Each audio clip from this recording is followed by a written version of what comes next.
Hi, I am a chemical engineer and I made a quest to explain how to use and when to use the cheapest cleaning products on planet Earth. Hello, I like money. Today I will talk about bleach. In the general sense, bleach is the mostly sodium hypochlorite and water, which is the mix of sodium hydroxide and hypochlorous acid. So the mix of a strong base and a weak acid, which will result in a basic other name alkaline solution. The pH of this solution does matter, but not as you might think. First of all, I told you in my previous video, don't mix cleaning products with acid. This is why a lot of cleaning products contains bleach or sodium hypochlorite. What happens is that this ingredient isn't stable at all because it will recombinate to hypochlorous acid. And this acid is unstable as well, and can degrade into chlorine gas and water. Why is that a big deal? Usually, when some reactions end up in a gas product, in the kitchen or in a not pressurized environment, that gas will escape and fill the air and you breathe it in. First of all, chlorine gas is reactive and highly poisonous. If you breathe it in, it will damage your lung. This will happen in a basic environment too, but it will less likely. So, if you use bleach, try to create a ventilated environment. The second reason it is bad is that you don't want your cleaning product to degrade and evaporate. It will be useless afterwards. Okay, now that out of the way, bleach isn't a real cleaning product. What I mean by that is that you usually mean by cleaning is to remove contamination from the surface. Bleach doesn't do that. Bleach is a disinfecting, highly oxidizing product. What that means is it will destroy almost everything it can find. So, when to use it? You can use this product to whiten out surfaces or kill bacteriums. So when someone is sick, you can use bleach to clean the contaminated items. You want to kill bacteriums in school, in public spaces, or on your clothes. Your clothes mostly stink because of bacteriums, so for washing you will use bleach too. How does it work? This is kind of a complicated question because it will react with different things differently. Mainly two reactions will be present.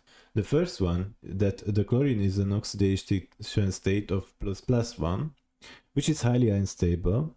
It will grab any electron it can to reach an oxidation state of 0 or -1, which will create a chlorine gas, 0, or a -1 chlorine ion.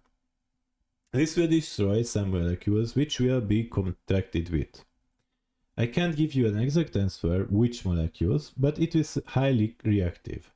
And usually it is a nice bet that less stable organic materials and bigger molecules will be damaged. The second reaction can be the saponification of the fat. This will happen because of this is an alkaline solution. This isn't highly alkaline, so 11 or 13 isn't too basic, but this will happen too. This means it will create soap out of fat. Now we know what reactions could happen. I will tell you what problems you might come by using this product. If you want to clean surfaces, then it will leave behind product of the reaction. So every destroyed cell and bacterium will lay dead on your floor. This will be mostly soluble in water, so after cleaning the surface, if you go through with clean water, you shouldn't see salty surface. The second problem will be when you use it on your clothes. First of all, if you use a more concentrated solution, it will damage your clothes. The second problem will be that it will react with the dye of your shirt, so it will make it whiter or a bit yellow. The main reason of your clothes will turn yellow, even if they were white, if you use bleach, is that there are structural and material colors. This is a material color. Usually the absorption of the light is stored in the electron shells. There are a lot of shells of that electron could store energy in. I won't go into too much detail on that, but the harder the electrons can be excited, the more energy we'll need to excite them. The excited electrons will create a less stable material. What I mean by that it can use the stored energy for reactions. So the more stable products are likely only absorb the blue light in the visible light spectrum, so it will give the color yellow.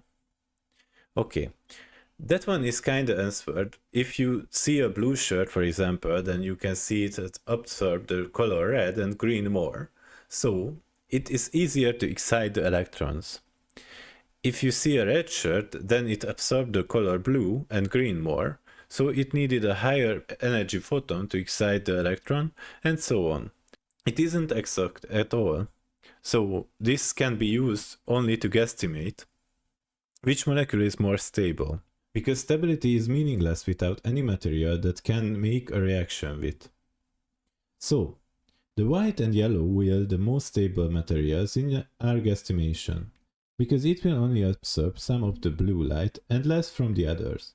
So the bleach will create a yellow substance out of your shirt material. This is solved by adding a different substance which is radiating blue. So most washing products contain some dye which will absorb UV light and emit blue light. So its color is blue because it emits blue color and not from absorbing red and green. This will create the color white because if your material is yellow because it absorbs the blue light and your dye is blue because it emits blue light, then it will create a full spectrum of visible light.